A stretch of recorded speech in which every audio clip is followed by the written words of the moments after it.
Tunji bizga leksiya so'z beradigan kishi Abdushukur Muhammad efendim. Abdushukur Muhammad efendim bizga Nelson Mandela'nın kurash yo'llari va siyosiy idisi degan temada leksiya so'zlab beradi. Abdushukur Muhammad efendim, kana sahneye merhamet. İlk konuşmacımız Abdushukur Muhammed Emin Efendi, konusu Nelson Mandela'nın mücadele yolları ve siyasi ideolojisi. Assalamu alaikum qarindoshlar. Mening bu Nelson Mandela'ni tanlashimda ikki sabab bor. Birisi 90-yildan boshlab yana biz Nelson Mandela haqida vatanda nihoyat ko'p uchurlar ega bo'lgan. Bu shaxsning qahramonligi, jasorati, turmidagi hayotlari bizning hayotimizga shu chog'da biz yoshliq jiq ta'sirlarni ko'rsatgan. Ikkinchisi Janubiy Afrika xalqini xuddi biz bugun yo'liqqan irqiy kamsitish, irqiy qirg'inchilik va jamiyatda yakunlanish qatorliq shunda bir qator taqdirlarning boshdan ko'chirgan. Ularning taqdiri bilan bizning taqdirlarimizda nihoyat ko'p o'xshashliklar bor. Ama biz Nelson Mandela'ni bilsakmi, bizning xotirlarimiz allaqachon bu voqealar haqida g'ovlashib bo'ldi. Ya'ni xotirlarimizni to'plashib biraz xiralashdi. Men shu Nelson Mandela, yana Janubiy Afrika xalqining xotirlarimizni qaytadan eslatib o'tmoqchiyim. Mening maqsadim shu. Chunki bizning hozir yo'qgan taqdirimiz bilan ularning yo'qgan taqdirlarida ma'lum o'xshashlar bog'liq uchun ular qanday kurashlarni olib bordi. Biz bugun qanday kurashlarni olib berishimiz kerak. Men bir siyosiy bo'lib sizlarga yoki da'vat etilganlarga bir siyosiy strategiya belgilab bermoqchi emas. Faqat men o'zimni his qilgan shu Nelson Mandela'ning hayotini tunishmoqchi. Qavmini shu angluvchilarning qaytadan bir o'yinib bakishni tavsiya qilaman. Nelson Mandela'ning hayoti. Aslida Janubiy Afrika xalqi aqtanliklar kelishindagina o'z podshohining hukmronligida erkin, tinch va xotirjam yashaydi. Aqtanliklar bu ziminga oyoq bosgan boshlab hamma narsa o'zgardi. 1652-yili Gollandiyaga qarashliq sharqiy beshakitning kemisi bu ziminga kelib to'xtadi. Bu Yevropalik mustamlikachilarning bu ziminni tunji qatim oyoq bosishdi. Ama o çağda ularning bu ziminni mustamlika qilish niyati yo'q edi. Yillarning o'tishi bilan hamma narsa o'zgardi. Bu zimin va bu yerda yashovchi yerli xalqlar baravara Gollandiyaliklarning mustamlikasiga aylanib qoldi. 1795-yilga kelganda bu yerni Buyuk Britaniya imperiyasi Gollandiyaliklarning qo'liga o'tkazib oldi. Shundan boshlab toki 1994-yili Janubiy Afrika davlatida demokratik saylovlar o'tkazilib, mutlaq Afrikalik yerli xalqning qo'lga o'tkicha yerli afrikaliklar mustamlikachi aqtanliklar tarafidan irqiy jihatda yakilishga, xormishga va qirg'inchilikka uchrab keldi. Nelson Mandela mana shunday irqiy ayrimchilik hukm surgan bir davlatda 1918-yili 6-oyning 18-kuni dunyoga keldi. U tug'ilgan Janubiy Afrikaning sharqidagi Kap o'lkasiga tava bir yezi bo'lib, aqtanlik mustaqilchilik tarafidan egallangan Timbo qabiz tava yer edi. Aqtanliklar bu zaman kelgan 2,5 asrdan buyon bütün mamlakatdagi mol kan boyliqlarga, buk baraqsan o'rmonlarga, o'rkashlab yo'qotgan daryoga to'lgan boy millat ziminlarning 90%ni egallab olib, yana xalqlarni chet, suvi, qaqas yerlarga qo'yayotgan edi. Nelson Mandela o'g'ish yashayotganda diniy jamiyat ochgan maktablarga olib berildi. Maktabda o'qitilgan g'arb madaniyatiga aqtanliklar iziz deyilgan irqchilik esi cho'ng'iri so'ndirilgan bo'lib, dars kitoblarda aqtanliklarning madaniyatlik va qahramon, yana xalqlarning yovvoyi va madaniyatsizlik tasvirlanishi Nelson Mandela'ni hayron qoldirdi. 1930 yılı Nelson Mandela 12 yaşga yılı Darsa vafot bo'ladi. Aslida Darsa bir qabilaning boshlig'i bo'lib, o'g'li Nelsonning o'zining o'rniga qabila boshlig'i bo'lishini orzu qiladi. Ammo Nelson keyingi o'qish hayotida advokat bo'lish yo'lini tanlaydi. U 19 yoshida Port shahriga kelib, Mesalanska universitetida o'qiydi. O'qish jarayonida yugurish va boks mashqini birga olib bordi. Nelson bu maktabni bitirgandan keyin boshqa bir maktabga kirib falsafada o'qiydi.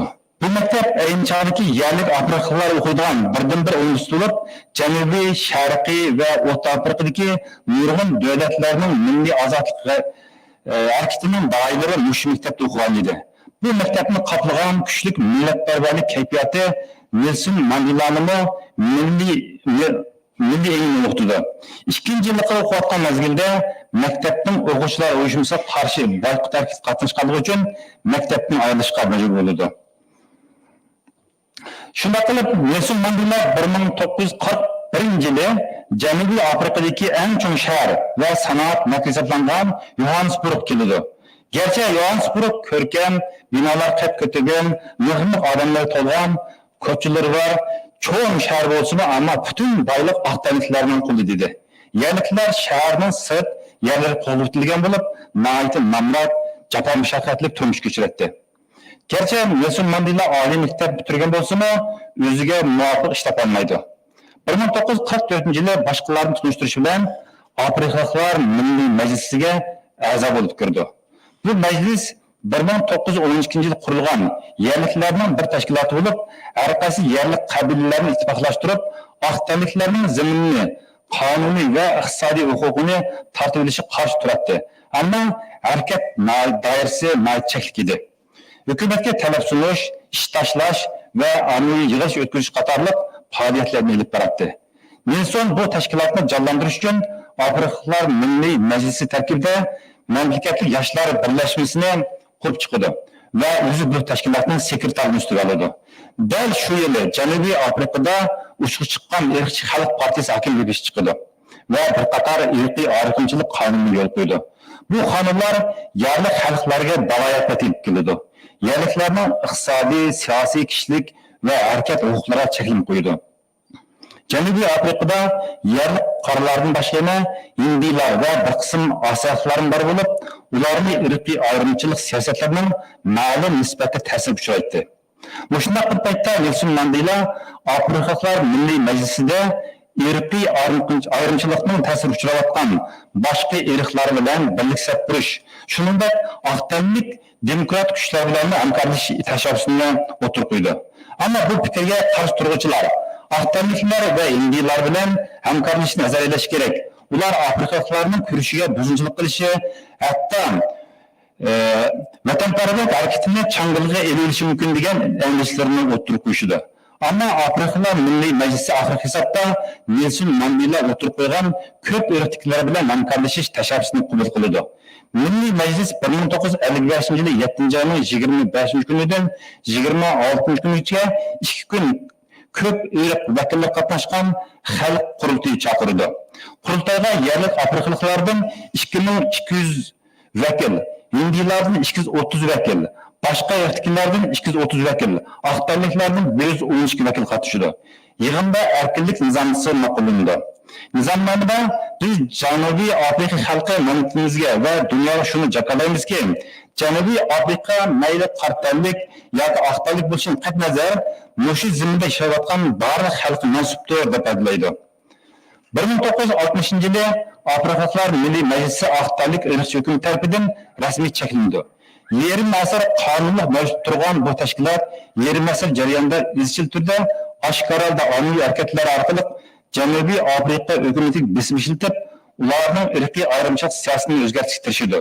Ular bu 50 yil jarayonida g'ayri zo'ravonlik yo'lini tanlagan bo'lsa-mu, ammo ularning tirishchanliklari bekor ketdi.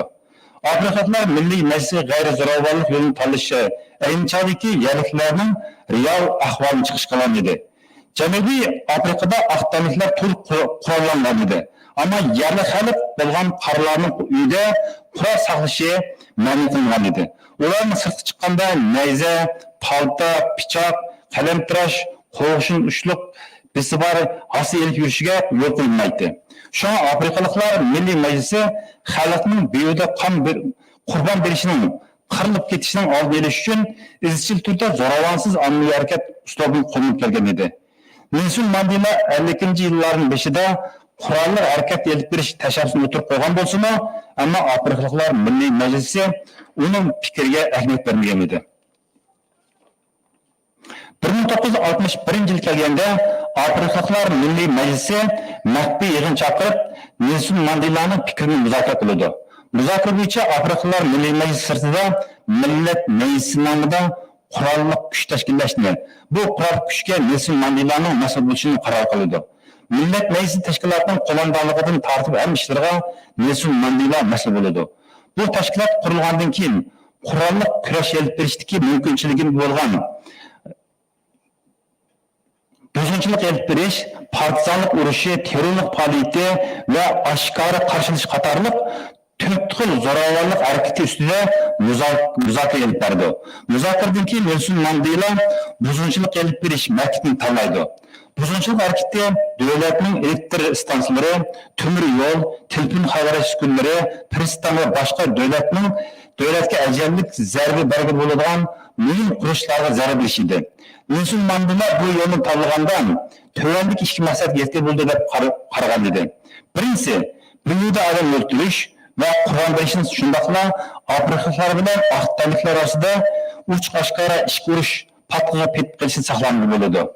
Bu Afrikaliklarning milliy manfaatiga foyda. Ikkinchisi, Janubiy Afrika hukumatini kontrol qilib olgan irqchi aqlar hokimiyatining iqtisodiy chet el mablag' bilan tayangan bo'lib, bu usulni qo'llanganda davlatning savdo sanoat bazalarini parishonga tushirib qo'yib, chet el korxonalarini va savdogarlarni bu davlatni yaxshilashtirishga, ularni bu davlatni iqtisodiyotini elib ketishga majbur qilgan bo'ldi deb qaragan edi. Shundan keyin ular davlatning har qaysi joylarda maxfiy qurolli guruhlarni qurib chiqdi. Nelson Mandela 1962-yilda birinchi oyda nurg'un maxfiy yo'llar bilan tunji qatim chet elga chiqdi va nurg'un Afrika davlatlarining oldin Angliyaga keldi. U bargan davlatlarda muhim siyosiy arboblar bilan ko'rishib, Janubiy Afrikaning ahvolini angladi. Uning tunji bo'lgan davlati Etiopiya bo'ldi. U yerda pan afrikachilar erkinlik yig'inida qatnashib muhim so'z qildi. U so'zda qurolli kuch va zo'ravonlik Janubiy Afrika hukumatining oshkora eshik soladigan quroli. Ular musharqiy Afrika xalqining kurashini bostirdi va ularning ozg'inchiklarini bo'g'di, deydi. O so'zda xalqaroning Janubiy Afrika hukumatiga besib ishlatganligidan minnatdor ekanligini bildirdi. O so'zda yana kurashning muhim nuqtasining yana Janubiy Afrika davlati ichida ekanligini, chet elda faqat bir qism muhim shaxslar qolgandan so'ng hamma odamning davlatchiga qaytib kurash sepib ketilishi kerakligini ta'kidlaydi. Nelson Mandela chet el ziyoratini oxirlashtirib, Janubiy Afrikaga qaytgandan keyin hukumat uning orqasiga tushdi. 1962-yili 8-oyning 5-kuni qo'lga olindi. Nelson Mandela rahbarlik qilayotgan Millat Majlisi tashkilotining buzg'unchilik elib berish harakati Nelson Mandela qo'llanishning bilan to'xtab qolmaydi. 1963-yilning o'zida Janubiy Afrikada 200 qatimdan ko'proq qurolli voqea yuz berdi. Ammo Millat Majlisi tashkiloti o'zlarining qon to'kmasi prinsipiga amal qilib, o'lim moddasini paydo qilmaydi. Bu chog'da Pan Afrika Majlisida Boko tashkilotini qurol harakatga o'tgan bo'lib, saqchi punkti, hukumat organlari, hukumat amaliyotchilari, saqchilar va yerlik qo'rcha organlarni asos nishon qilgan qurol harakatlarini olib bordi. 1964-yili 4-oyning 20-kunidan boshlab Nelson Mandela boshliq qo'llanilgan bir turkum kishilarning uzun so'zlagan sud munozarasi boshlandi. Nelson Mandela sudda mundoq deydi: Afrika millatparvarligi Afrikalar Milliy Majlisining istiqoti bo'lib keldi. U aqtaliklarni dengizga aylitayli deb to'laydigan undaq Afrika millatchiligi emas. Men bütün hayotimni Afrika xalqining yashash huquqini qo'l keltirish kurashiga bag'ishlaganman. Men aqtaliklar irqlarga qarshi kurash qilaman. Ham yerlik Afrikaliklarning mustabidchiligini qarshi turaman. Gerçi Janubiy Afrika erkçi hükümeti Nelson Mandela qatorli kishilarga o'lim jazosi berishni orzu qilgan bo'lsa-mu, ammo sud ularga o'lim jazosi bermay, o'limlik qamoq jazosi hukm qildi. Nelson Mandela qatorli kishilar o'limlik qamoq jazosiga hukm qilingan bo'lsa-mu, ammo ularning siyosiy tashabbusi Afrika xalqining qalbini chunqur o'rin oldi. Janubiy Afrika tuprog'ida Afrika xalqining erkchi hukumatga bo'lgan qarshilikka bir kun to'xtab qolmaydi. Tarix chaq aylanib 1980-yil kelganda Afrika xalqining hukumatga qarshi harakati tug'ilib chiqdi. Shuning bilan birga Nelson Mandelaning qo'yib sadolari Janubiy Afrika tuproqlaridan olqib butun dunyoga yayildi. Mandelaning o'limlik qamoq hukm qilinishi Afrikalarning hukumatga bo'lgan öşümerliğini texnik kuchaytirdi. Gerçi 20 yıldan buyon Janubiy Afrika davralari Nelson Mandelani Afrika xalqining qalbidan o'chirishga va Afrika xalqining ozodlik kurashlarini ayirishga uringan bo'lsa-mu, ammo Nelson Mandela Afrika xalqi orasidagi radikal millatchilarni tortib, mo'tadil siyosiy guruhlarcha eng kishining qalbidagi qahramonga aylandi. 1980-yili Birlashgan Davlatlar Tashkiloti Xavfsizlik Kengashi Nelson Mandelani ve başka siyasi cinayetçilerini koyup beriş hakkında Janubiy Afrika hükümetiga müracaat qildi. 1981 yılı Paris'da 17 ming adam imzo qo'yib Nelson Mandelani koyup berishni müracaat qildi. 1982 yılı Avrupa'daki 1400 shahar boshliqlari birlikda imzo qo'yib Nelson Mandelani koyup berishni müracaat qildi. Şu yıl 8-ga kelganda 53 davlatdagi 2000dan ortiq shaharning boshliqlari imzo qo'yishga qatnashdi. Afrikalıların irqiy hükümet karşı kurashları ve halkalarının Nelson Mandelani koyup berish sadolari Janubiy Afrika hükümetiga qattiq besim berib kelgan bo'lsa-mu, yanılar o'zlarining erkchi siyosatini voz kechmaydi. Nelson Mandela turmadagi vaqtida axborot vositalarining ziyoratini qabul qilganda bunday deydi: "Men o'z erkinligimni intayin qadrlayman, ammo sizlarning erkinliklariga texnik ko'ngil bilmayman. Men turmuş qamalgandan buyon o'lib ketganlar bak ko'p. Erkinligini so'ygashga baxtsizlikka uchraganlar texnik ko'p." U aqtaniklar haqida to'xtalib bunday deydi: "Janubiy Afrikadagi aqtaniklar mushu davlatga tabi. Bu yer ularning oilasi. Biz ularning biz bilan o'rtaq turmush kechirishini, biz bilan siyosiy huquqdan o'rtaq bahramand bo'lishini umid qilamiz." 1986 yıl 10. ayda Amerika parlamenti irqiy qirg'inchilikqa umumyuzli qarshi turish qonunini ma'qullaydi. Shundan keyin Amerika avtomobil şirketi, Coca-Cola şirketi hamda Exxon şirketi qatorli şirketler Janubiy Afrikadan orqadan chiqim chiqish boshlaydi.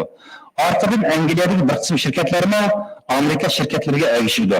Bunun bilan Janubiy Afrikada ishsizlik nisbati shiddatlanib, Janubiy Afrika iqtisodiy misli ko'rilmagan qiyinchiliklarga tushib qoldi. Aqtaniklar hukmronligi irqchi hukumatning duch kelgan bu qiyinchiliklari davlatchilik aqtaniklarning turmushiga ta'sir ko'rsatganligi uchun ularning hukumatning siyosiy qarshi turishiga sabab bo'ldi. Ichki va tashqi jihatdan qiyin ahvolda qolgan hukumat vaziyatni biroz yumshatib, ahvolni o'nglash uchun Nelson Mandela bilan suhbat o'tkazishga majbur bo'ldi. Suhbatda hukumat taraf Nelson Mandeladan quroq kurashdan, yana bir odam bir ovoz bo'lish siyosatidan voz kechishni va Janubiy Afrika hukumatini xalqaro yetim qoldirish tashviqotini to'xtatishni talab qildi.